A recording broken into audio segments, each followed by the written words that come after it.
नमस्कार दोस्तों, हमने खान सर की सामान्य ज्ञान पॉकेट जीके बुक के बारे में 3 वीडियो तक पढ़ लिया था।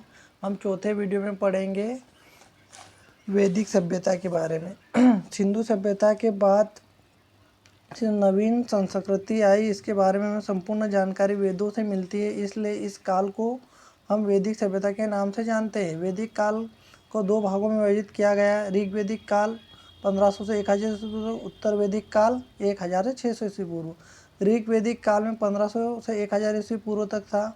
आर्यों का आगमन 1500 ईस्वी के पहले का है। आर्य आरंभ में सप्त सेंधों में बस गए थे। सर्वप्रथम पंजाब व अफगानिस्तान में बसे थे। प्रोफेसर मैक्समम ने आर्यों के निवास मध्य एशिया, बैक्टीरिया दयानंद सरस्वती ने तिब्बत, गाइन्स और मेडलोन के दक्षिणी यूरोप में, बाल गंगाधर तिलक ने उत्तर ध्रुव बताया है। आर्य शब्द का श्रेष्ठ कुलीन अर्थ श्रेष्ठ कुलीन होता है। इस सभ्यता के संस्थापक आर्य थे। वैदिक सभ्यता, इसलिए इसे कभी कभी आर्य सभ्यता भी कहा जाता है। वैदिक सभ्यता मूलतः ग्रामीण आर्यों के आरंभिक जीवन व पशुचारण का था। कृषि उनका गौण धंधा था। आर्यों की भाषा मूलतः संस्कृत थी। आर्यों का इतिहास मुख्यतः हमें वेदों से ज्ञात होता है। सिंधु आर्यों के लिए सबसे महत्वपूर्ण नदी थी तथा सबसे पवित्र नदी सरस्वती थी। ऋग्वेद के नदी सूक्त ने सरस्वती को नदीदंता कहा गया। ऋग्वेद काल का समाज कबीले के रूप में संगठित था। ऋग्वेद में अफगानिस्तान की नदियों का भी उल्लेख है।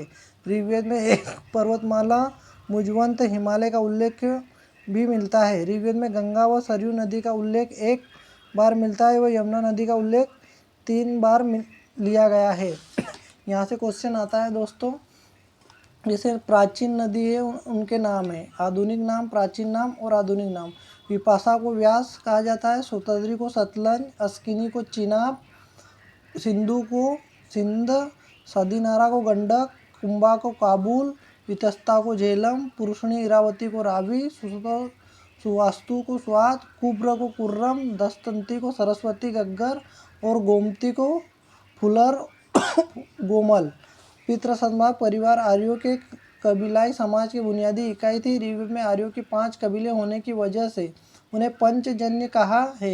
ये अनु, हृदय, पुनु, तुपस और यदु है। ग्राम, विश्व और जन के उच्चतर इकाई ने यह ग्राम संभवतः एक ही परिवारों समूह को कहते हैं। ग्रामीण का ग्राम मुखिया होता था। विष कई गांवों का समूह इस प्रकार विषपति कहलाता था। जन अनेक विषयों का समूह, उसके अधिपति को जनपति राजा कहा जाता था। देश या राज्य के लिए राष्ट्र शब्द आया था।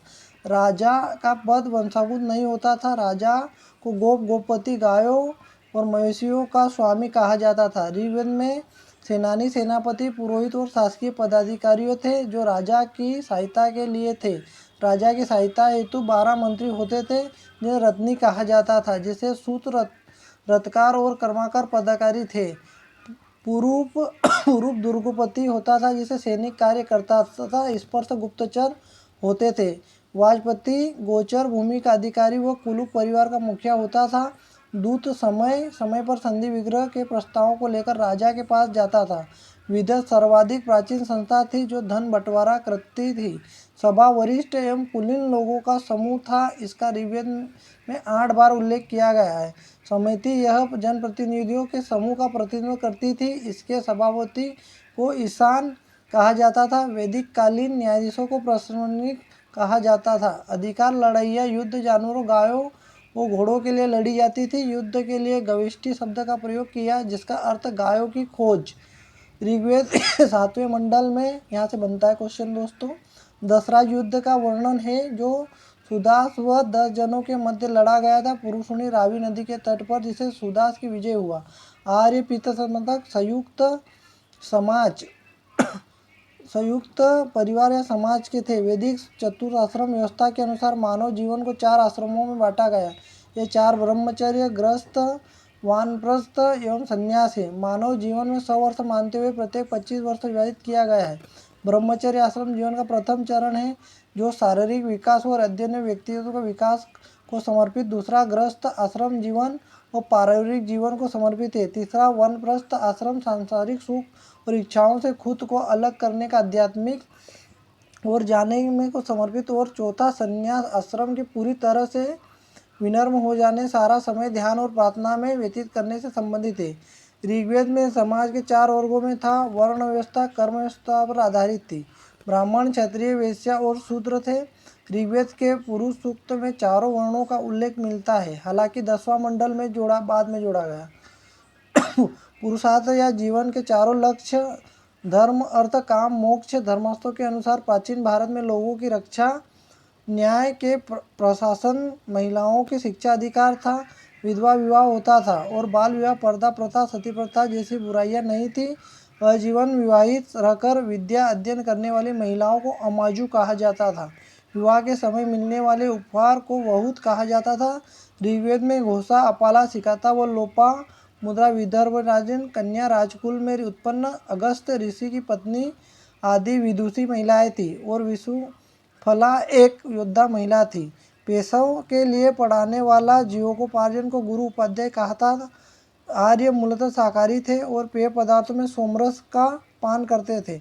आर्य 3 प्रकार के वस्त्र धारण करते थे। पहला अधोवस्त्र, दूसरा उत्तरी वस्त्र, तीसरा अधिवास। अंदर पहनने वाले वस्त्रों को नींव कहा जाता था। गाय के आज्ञा न मानने वाला था। इनका मुख्य व्यवसाय पशुपालन एवं कृषि था। इनका प्रिय पशु गाय व घोड़े थे। वस्तु विनिमय दर लेने थे, मुद्रा प्रणाली नहीं थी। व्यापार के लिए बाहर जाने वाले व्यक्ति को पणी कहलाता था। ऋण देकर ब्याज देने वालों को वेकनाट सूदखोर कहा जाता था। लोहा धातु की खोज आर्यों द्वारा की गई थी, जिसे श्याम अयस्क कहा जाता था। आर्य प्राकृतिक बहुदेशीवाद, एकादिवाद, एकेश्वरीवाद, एक निर्गुण भक्ति के विश्वास रखते थे। ऋग्वेद भारत का राजनीतिक ढांचा इन 4 आरोहिक क्रम में बांटा है। कुल प्रधान, कुल, कुलपा, विस्पति, ग्राम, ग्रामणी, जन, गोप, राजा। ऋग्वेदिक काल के देवता मारुति का तूफान का देवता संबंध है। सोम का वनस्पतिक देवता थे। उषा प्रगति और उत्थान देते थे। 2 अश्वघोष का देवता थे। वरुण जल के देवता, सोम वनस्पतिक देवता, उषा प्रगति और भोर उत्थान की देवी। 2 अश्वघास का देवता, वरुण जल की देवता।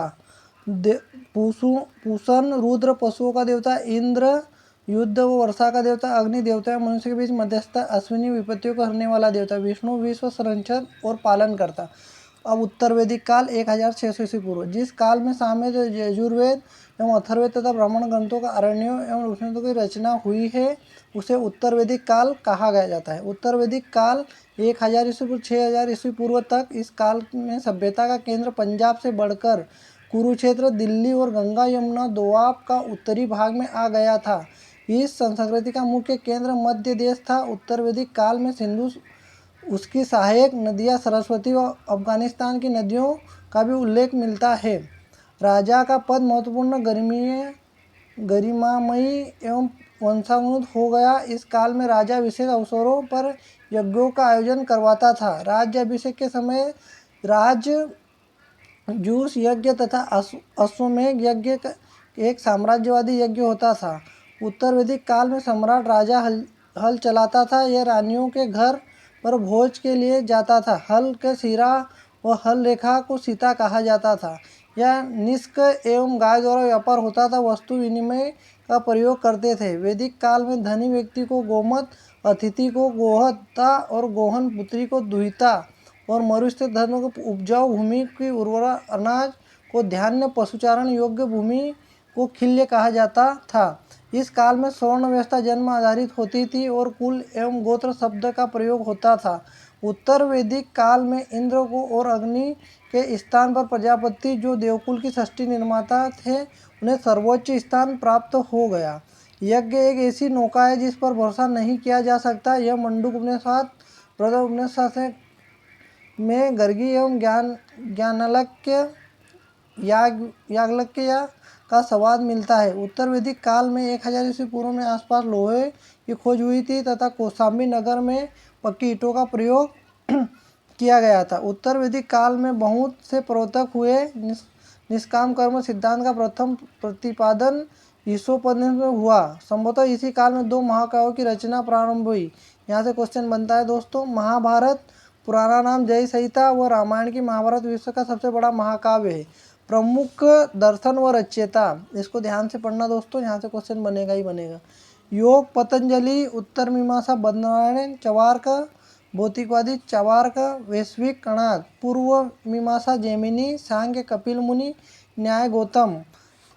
महाजनपदों का उदय, 6ठी शताब्दी ईस्वी पूर्व में पूर्वी उत्तर प्रदेश और पश्चिम बिहार में लोहे का अधिकतर इस्तेमाल होने लगा। इसके अतिरिक्त उपज से तथा अन्य आर्थिक परिवर्तनों के कारण ऋग्वेद कबीलियानी जनजीवन में दरार पड़ने लगी और क्षेत्रीय भावनाओं के जागृत से नगरों का निर्माण होने लगा। बुद्ध के समय जन्म से पूर्व 16 जनपदों का जन्म हो चुका था। इसका उल्लेख हमें बौद्ध धर्म के अगुंतर निकाय से मिलता, जो कि 16 जनपद इस प्रकार है। जैन ग्रंथ भगवत सूत्र में जो 16 जनपदों का उल्लेख मिलता है, महाजनपद, राजधानी और क्षेत्र। पहली अंग की राजधानी चंपा और भागलपुर मुंगेर क्षेत्र है। मगध, गिरिव्रज, राजगढ़ और पटना गया है। काशी की वाराणसी उत्तर प्रदेश है। कौशल की साकेत एवं श्रावस्ती पूर्वी उत्तर प्रदेश है। वत्स की कौशाम्बी प्रयागराज उत्तर प्रदेश है। अवंती की उज्जैनी महेशमती मालवा मध्य प्रदेश है। वज्जी गणनात्मक की वैशाली मुजफ्फरपुर है। मल्ल की कौशाम्बी पावा देवरिया पूर्व एवं गोरखपुर है। चेदी की शक्ति मुक्ति बुंदेलखंड है। कुरु की इंद्रप्रस्थ मेरठ तथा हरियाणा में क्षेत्र है।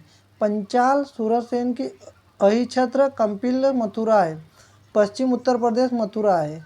गंधार की तक्षशिला पेशावर तथा कश्मीर है। कंबोज की राजपूत हटक है, उत्तर प्रदेश सीमा प्राप्त है। असम की पोतन या पोटली है, गोदावरी के क्षेत्र में है। मत्स्य की विराटनगर कोटलिपुत्र बरोड है। चंपा का प्राचीन नाम मालिनी था। बुद्ध के समय 10 गणतंत्र राज्य थे, जिनमें से 8 वज्जी के तथा 2 मल्ल के अंतर्गत थे। 16 महाजनपदों में मगध सबसे शक्तिशाली था। महाजनपद के शासक अपने क्षेत्र के किसानों से भाग नामक कर एकत्र करते थे। यह उत्पादन का 1/6 हिस्सा कर रूप में वसूल करते थे। धन्यवाद दोस्तों, आज की वीडियो में यहीं तक पढ़ेंगे। कल से हम पढ़ेंगे जैन धर्म के बारे में। अगर आपको वीडियो अच्छा लगे तो चैनल को लाइक सब्सक्राइब करें, और अगर ऐसे ही आप चाहते हो कि आगे और इस वीडियो में पूरी बुक को कवर की जाए तो वीडियो के फॉर्म में तो कमेंट बॉक्स में बताएं, और लाइक और चैनल सब्सक्राइब करें ताकि हम पूरी बुक वीडियो के फॉर्म में आपको कवर करवा दें। धन्यवाद दोस्तों, जय हिंद जय भारत।